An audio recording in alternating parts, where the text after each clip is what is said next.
नमस्कार, आप देख रहे हैं खबरों का सबसे विश्वसनीय और धमाकेदार बुलेटिन न्यूज ब्लास्ट और आपके साथ में विजेंद्र सोलंकी। सबसे पहले बात करते हैं हिमाचल प्रदेश की, जहां चुनावी कार्यक्रम का ऐलान कर दिया गया। 12 नवंबर को वोटिंग होगी, 8 दिसंबर को परिणाम आएंगे। सभी 68 सीटों पर एक साथ वोटिंग होगी। चुनाव के दौरान सारी सीमाएं सील होंगी, ये चुनाव आयोग की तरफ से कहा गया है।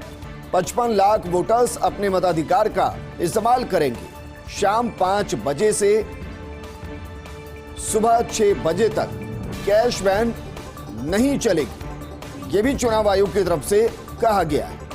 न सिर्फ चुनाव के दौरान क्या किया जाएगा क्या नहीं किया जाएगा ये बताया गया, बल्कि यह भी बता दिया गया कि किस तारीख को चुनाव होंगे। दरअसल 12 नवंबर को वोटिंग होगी और 8 दिसंबर को नतीजे आएंगे।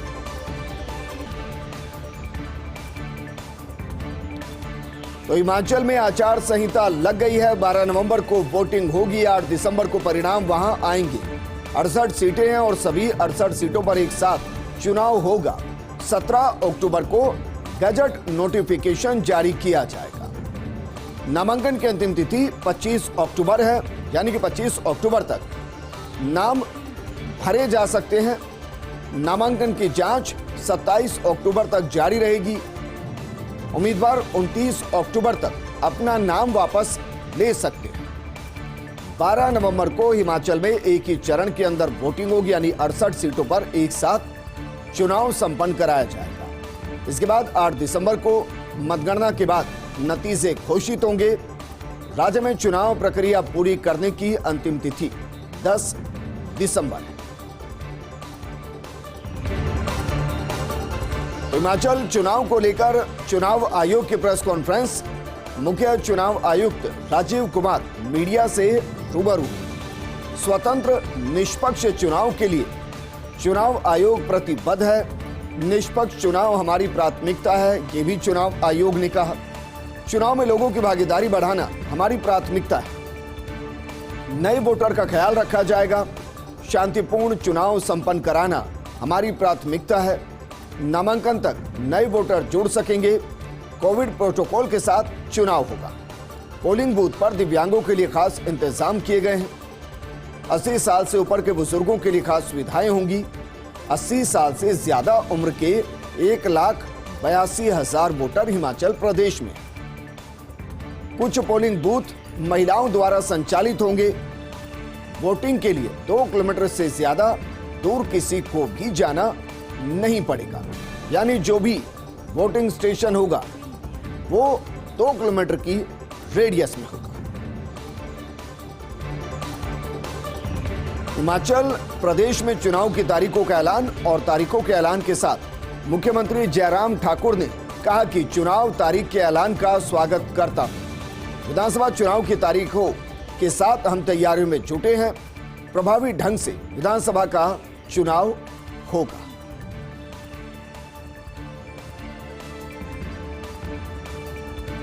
बारह नवंबर को मतदान, 8 दिसंबर को नतीजे और सभी 68 सीटों पर एक साथ मतदान होगा। अगर बात की जाए कुल वोटर्स की कि हिमाचल के अंदर कितने वोटर हैं जो वोट कर सकते हैं, हालांकि वोटिंग परसेंटेज 70 से 80% के बीच होता है, लेकिन फिर भी अगर हिमाचल प्रदेश की बात की जाए तो कुल 55 लाख मतदाता भाग्य का फैसला करेंगे, यानी कि जो वोटर हैं उनकी संख्या 55 लाख के आसपास। इनमें 27,80,000 पुरुष हैं और 27,27,000 महिला वोटर हैं। चुनाव में शामिल सेवा कार्मिकों की कुल संख्या 67,532 होगी। हिमाचल प्रदेश में आज कांग्रेस ने चुनावी आगाज कर दिया है। हिमाचल में चुनावी अभियान की प्रियंका गांधी ने शुरुआत की। सोलन के ठोडो मैदान में प्रियंका गांधी ने जनसभा को संबोधित किया। प्रियंका गांधी ने परिवर्तन प्रतिज्ञा रैली को संबोधित किया। इससे पहले प्रियंका ने दोपहर 12 बजे शूलिनी माता के दर्शन किए। छत्तीसगढ़ के सीएम भूपेश बघेल और राजीव शुक्ला भी रैली में शामिल हुए। अब इसको आप इस तरीके से समझिए कि गांधी परिवार में 3 सोनिया गांधी जो अस्वस्थ हैं, वो बहुत ज्यादा दौरे नहीं कर सकती और बहुत ज्यादा रैलियों को संबोधित नहीं कर सकती हैं। या हो सकता है कि पूरे हिमाचल चुनाव के दौरान सोनिया गांधी वहां किसी भी रैली को संबोधित ना करें और एक संदेश छोड़ दिया जाए। दूसरी तरफ राहुल गांधी है, जो भारत जोड़ो यात्रा में जुड़े हुए हैं और बहुत कम चांसेस कि वो किसी चुनाव के अंदर सक्रिय भूमिका निभाते हुए दिखाई देंगे। हो सकता है कुछ रैलियां वो करें। इसका मतलब प्रियंका गांधी इस चुनाव के अंदर प्रमुख चेहरा रहने वाली हैं और इसीलिए परिवर्तन यात्रा जो वहां की जा रही है उसमें प्रियंका गांधी के चेहरे का ही इस्तेमाल किया गया है।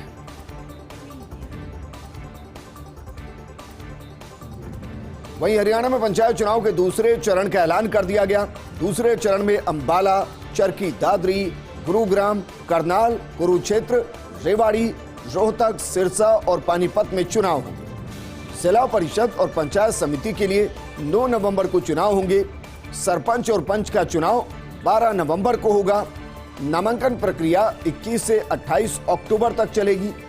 29 को नामांकन की छटनी होगी और 31 तक नाम वापसी हो सकेगी। 31 अक्टूबर को ही चुनाव चिन्ह आवंटित किए जाएंगे। और कमाल की बात यह है कि बगैर चुनाव चिन्ह के होगा कांग्रेस अध्यक्ष का चुनाव। बैलेट पेपर पर होगा केवल प्रत्याशियों का नाम। मल्लिकार्जुन खड़गे और शशि थरूर का नाम होगा।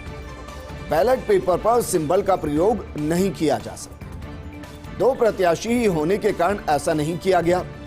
सालों बाद कांग्रेस की राष्ट्रीय अध्यक्ष का ऐतिहासिक चुनाव हो रहा है।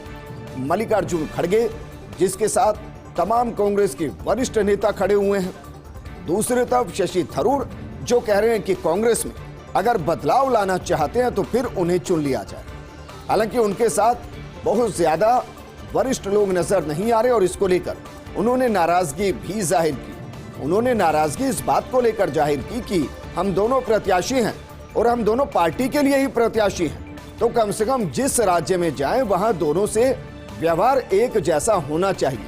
आप वोट किसी को भी करें, ये स्वतंत्र अधिकार है और वोटिंग गुप्त है, गुप्त मतदान होगा, तो आप वोट किसी को भी कीजिए।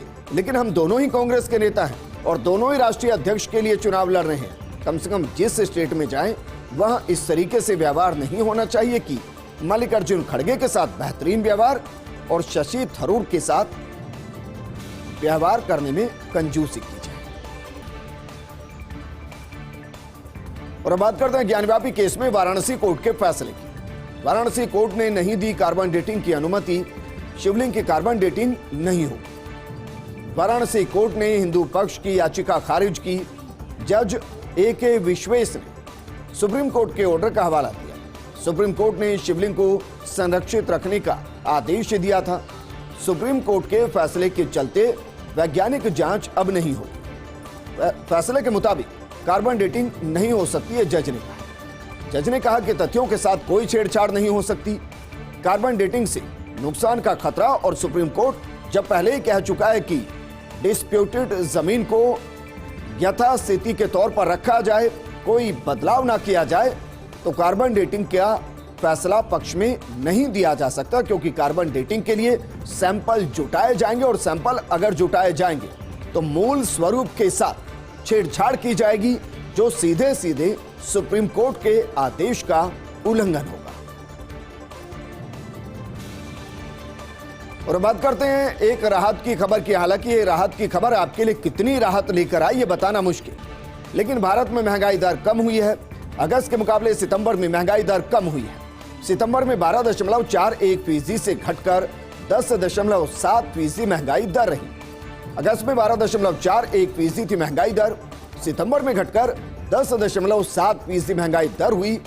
All India wholesale price index का ये आंकड़ा है। हालांकि इसका आपकी जेब पर कितना असर पड़ा है, क्योंकि जब जब त्योहारी सीजन आता है तब सेल में तो आपको छूट मिल सकती है, लेकिन जो जरूरत के सामान होते हैं उनमें हमेशा महंगाई का तड़का लगता नजर आता है, क्योंकि डिमांड बढ़ती है और जब डिमांड बढ़ती है तो रेट बढ़ते हैं। दिल्ली की तर्ज पर अन्य राज्यों में पटाखों पर बैन लगाने की मांग की जा रही है। मांग को लेकर दायर याचिका पर सुप्रीम कोर्ट का सुनवाई से इनकार। सीजेआई यूयू ललित ने कहा, हम इस याचिका पर विचार नहीं करेंगे। दीपावली नजदीक है और लोगों ने इसे पहले ही मनाने के लिए निवेश कर रखा होगा। और अब इस पर रोक लगाने से नुकसान होने वाला है। आपको कुछ महीने पहले आना चाहिए था। याचिकाकर्ता ने की थी अपनी याचिका पर जल्द सुनवाई की मांग, और बिल्कुल ठीक बात है, अगले 10 दिन के अंदर दीपावली है और जिसको जितना इन्वेस्ट करना था, चाहे वो व्यापारी हो, खुदरा व्यापारी हो या फिर रिटेलर हो, वो खरीद चुका है। अब अगर उस पर बैन किया जाता है तो हो सकता है बाकियों की दिवाली सही हो, लेकिन जिन्होंने उसमें पैसा खर्च किया है उनकी दिवाली काली हो सकती थी। और बात करते हैं उस घाटी की जिसके लिए कहा जाता है कि धरती पर अगर स्वर्ग कहीं है तो वो कश्मीर है। उस घाटी में आतंकियों की नित्य नई हरकतें देखने को मिल रही हैं। जम्मू कश्मीर में प्रतिबंधित आतंकी संगठनों ने अपना चोला बदला है। अब आतंकियों ने शुरू की ओवरग्राउंड गतिविधियां। चैरिटी के नाम पर चंदा जुटाने में आतंकी जुट गए। चुनावी आहट को देखते हुए आतंकी गुट शिक्षा, स्वास्थ्य, कल्याण कार्यों में पैसा लगा रही है और इसे सुरक्षित धन उगाही जरिया बना लिया है। जानकारी के मुताबिक सुरक्षा एजेंसियों ने 20 ठिकानों पर छापे मारे हैं। राजौरी, बांदीपोरा, शोपियां, पुलवामा, बड़गांव, ये वो जहां आतंकी अपना नेटवर्क फैला रहे हैं और चंदे के नाम पर पैसा इकट्ठा कर रहे हैं। प्रसार भारती को जल्द मिलेगा नया नियमित सीईओ। अगले साल रिटायर होने वाले एक आईएएस की सीईओ के रूप में नियुक्ति संभव है। जानकार सूत्रों के हवाले से जो खबर मिल रही है उसके मुताबिक वर्तमान में प्रधान सलाहकार के रूप में कार्यरत हैं ये आईएएस अफसर। अभी मयंक कुमार अग्रवाल संभाल रहे हैं प्रसार भारती के सीईओ का अतिरिक्त प्रभार, लेकिन जल्द ही नियमित सीईओ मिलने वाला है।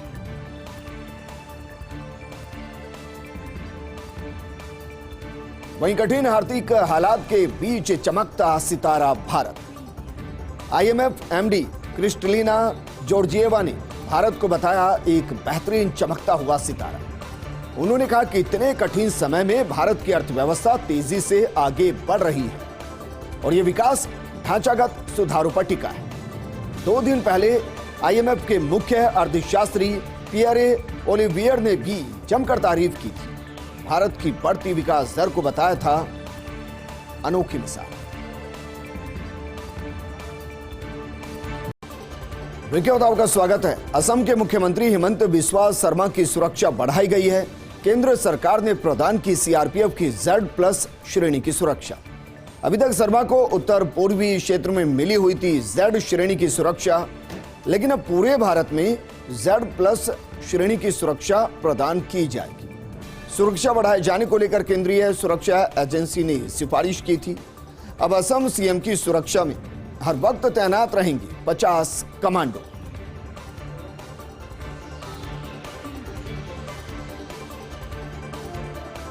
केंद्र सरकार की हेल्पलाइन बन रही बुजुर्गों की मददगार या बुजुर्गों की बैसाखी।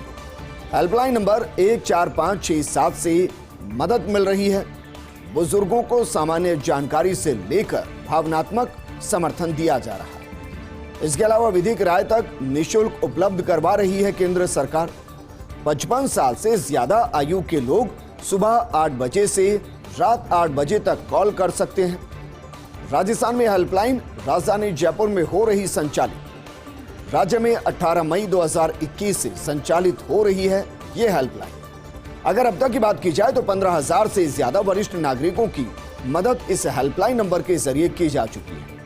800 से ज्यादा बुजुर्गों की फील्ड में मदद इस हेल्पलाइन नंबर के जरिए की जा सके। और अब बात करते हैं महाराष्ट्र के विदर्भ की। विदर्भ वैसे भी सुसाइड आत्महत्या के मामलों में हमेशा सुर्खियों में रहा है। एक बार फिर से आत्महत्या के मामलों का खतरनाक स्तर वहां देखा गया है। किसानों की आत्महत्याओं के मामलों से मानो वहां हड़कंप मचा है। आप अंदाजा लगा सकते हैं, बीते 3 दिन के अंदर ही 9 किसानों ने अपनी जान अकेले विदर्भ में दी है। यानी हर दिन 3 लोगों ने अपनी जान दे दी। हर 8वें घंटे में एक किसान आत्महत्या कर रहा है। बारिश के बाद जिस तरीके से बाढ़ आई, जिस तरीके से फसलों को भारी नुकसान हुआ, किसानों को बैंकों और कर्जदाताओं से राहत नहीं मिल रही थी। सुसाइड करने वालों में से 5 किसान यवतमाल जिले से संबंधित हैं। और बात करते हैं महिला एशिया कप की। भारत 5वीं बार फाइनल में पहुंच गया है। कल भारत और श्रीलंका के बीच फाइनल मुकाबला खेला जाएगा। भारत ने थाईलैंड को 74 रन से हराकर फाइनल में जगह बनाई, जबकि श्रीलंका ने पाकिस्तान को रोमांचक मुकाबले में 1 रन से हराया। भारतीय महिला टीम लगातार 8वीं बार फाइनल खेलेगी। 4 बार खिताब अपने नाम कर चुकी भारतीय टीम, जबकि 2018 में बांग्लादेश से हार झेलनी पड़ी थी। और बात करते हैं ड्रैगन की, चीन की, जहां मौजूदा सरकार के खिलाफ असंतोष पनपने के संकेत मिल रहे हैं। राजधानी बीजिंग में पहली बार राष्ट्रपति जिनपिंग को हटाने के खुलेआम बैनर लगे। बैनर में लिखा था जिनपिंग को पद से हटाने और कोरोना पाबंदियां खत्म करने जैसे नारे। सड़कों पर इन बैनर्स की कई तस्वीरें और वीडियो भी तेजी से सोशल मीडिया पर वायरल हो रहे हैं। प्रदर्शनकारियों ने लिखा, कोविड टेस्ट नहीं, खाना दीजिए। प्रदर्शनकारियों ने जिनपिंग को तानाशाह करार दिया। विद्रोह दबाने के लिए 14 लाख लोगों को गिरफ्तार किया गया। और जिनपिंग का यह विरोध इसलिए अहम क्योंकि अभी चल रही उनके तीसरे कार्यकाल की तैयारियां। सत्तारूढ़ कम्युनिस्ट पार्टी राष्ट्रपति के तौर पर उनके तीसरे कार्यकाल पर मान लीजिए कि मोहर लगा चुकी है। बीजिंग में होने वाले सम्मेलन को लेकर चीन की सरकारी एजेंसियां और अधिकारी हाई अलर्ट पर हैं। इसलिए जैसे ही ये बैनर दिखे उन्हें तत्काल हटा दिया गया।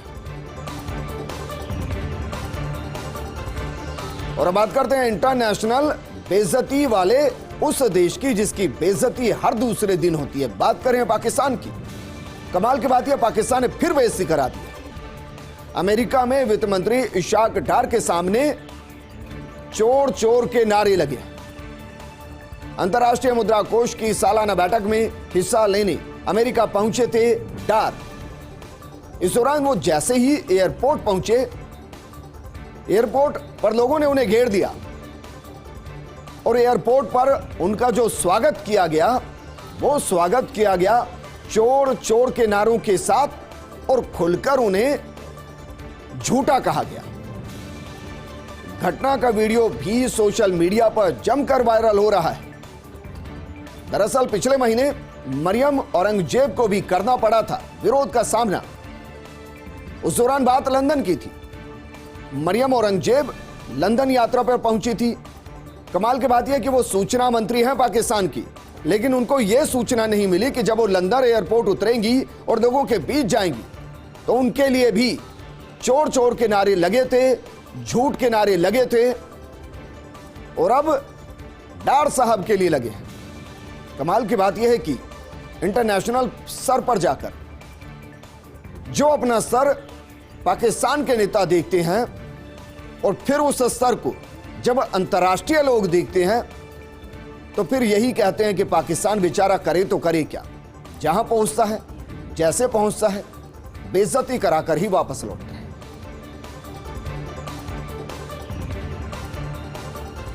और बात करते हैं नेवी की शान, हिंदुस्तान की पहचान आईएनएस अरिहंत की। आईएनएस अरिहंत से बैलिस्टिक मिसाइल सफलतापूर्वक लॉन्च की गई है। हालांकि नेवी बीते कुछ सालों से, या कहें कि हमारी सेना ही बीते कुछ सालों से हर दिन एक नई उपलब्धि कर रही है। वो उपलब्धि जो हिंदुस्तान को गौरवान्वित महसूस कराती है। बंगाल की खाड़ी में लक्ष्य क्षेत्र को उच्च सटीकता के साथ नष्ट किया है, यानी मिनिमम एरर के साथ लक्ष्य को भेद दिया है। परीक्षण सभी परिचालन और तकनीकी मानकों पर खरा उतरा है। यानी अब अगर इस बैलिस्टिक मिसाइल को दुश्मन की तरफ भेजा जाएगा तो फिर मानकर चलिए बर्बाद करके ही वापस आएगी। भारत की परमाणु प्रतिरोधक क्षमता के लिए बेहद अहम था। आईएनएस अरिहंत एकमात्र परमाणु संचालित बैलिस्टिक मिसाइल पनडुब्बी है। जमीन, हवा और समुद्र में परमाणु हमला करने की यह क्षमता रखता है, यानी थल, नभ और जल, तीनों को जो अभेद्य करता है वो है आईएनएस अरिहंत। क्योंकि INS अरिहंत एकमात्र ऐसी पनडुब्बी जो परमाणु संचालित बैलिस्टिक मिसाइल दागने में सक्षम है। और जो परीक्षण किया गया है वो परीक्षण ये बताता है कि सिर्फ मिसाइल चलाने में नहीं बल्कि लक्ष्य को भेदने में भी सक्षम है। Lieutenant general PS Bharat memorial chair of excellence United service institution of India ने स्थापित किया है। PS भगत के 103वें जन्मदिन पर भारतीय सेना ने समर्पित किया है। थल सेना अध्यक्ष जनरल मनोज पांडे ने इसकी घोषणा की। पूर्व सेना प्रमुख जनरल VP मलिक भी इस दौरान मौजूद रहे।